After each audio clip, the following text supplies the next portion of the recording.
new mayor of Pawnee, Indiana, Gary Gergich. I just want to say...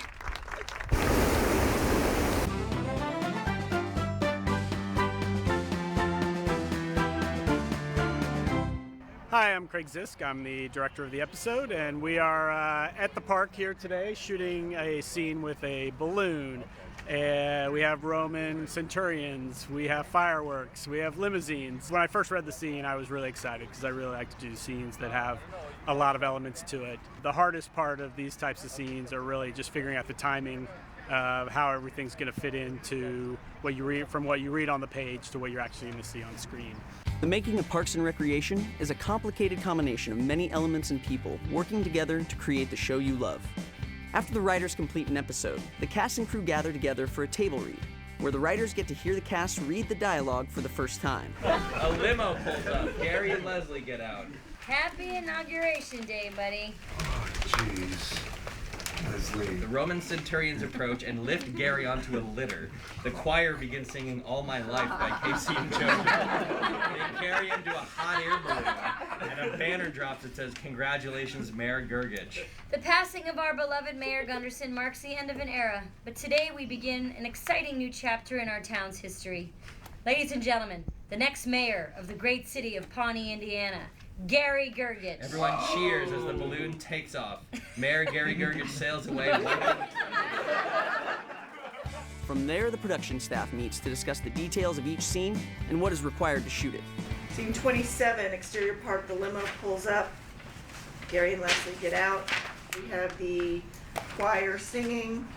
We reveal the hot air balloon. We have the banner dropping. It says, "Congratulations, Mayor Gergich." We're sort of at the mercy of the hot air balloon and the weather.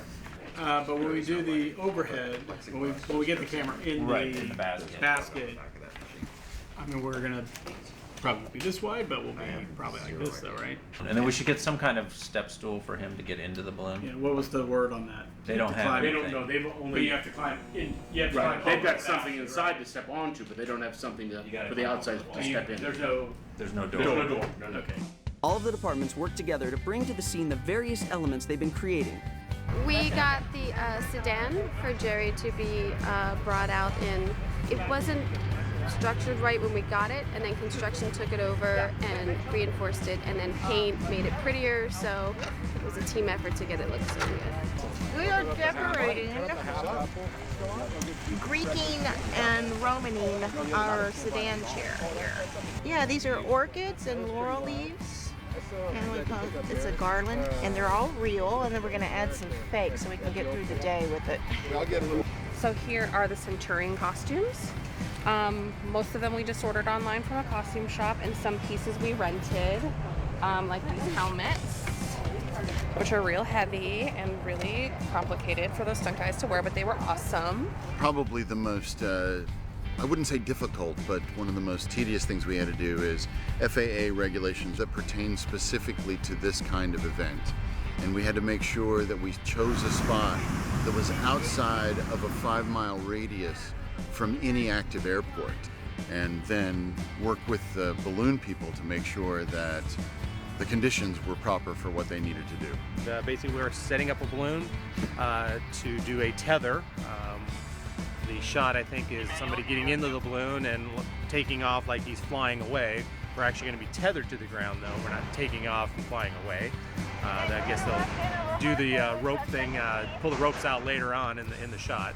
The timing of it and getting it up in the air and getting the scene done ideally before 9 with all the cast is a huge challenge, because that's when the wind typically picks up. This scene is a perfect example of how our crew works together really well.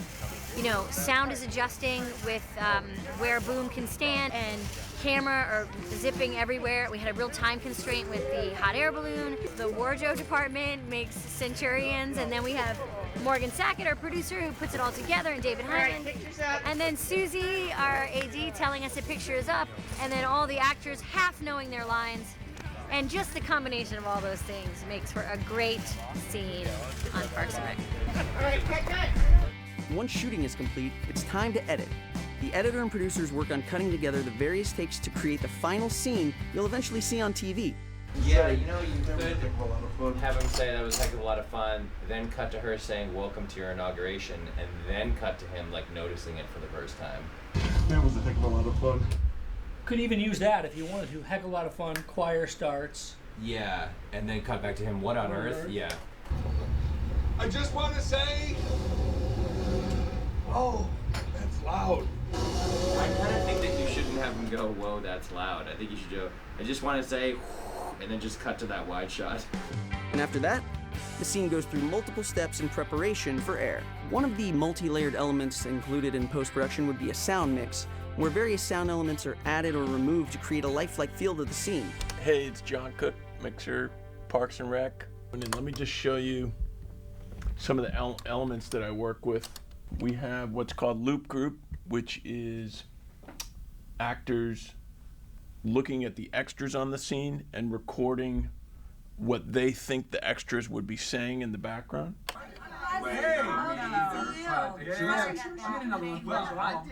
And then we have this scene. You can't see the fireworks, but we add sound of fireworks, obviously going off in the background.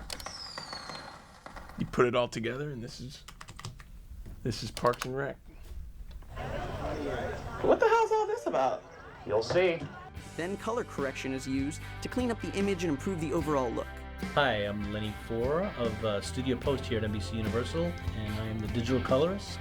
This particular scene was did come up a little on the warmer side. So again, what I tried to do is punch the colors up a bit and try to simulate as much of a blue sky as possible. I could take the yellow in the balloon and swing it a little more towards red.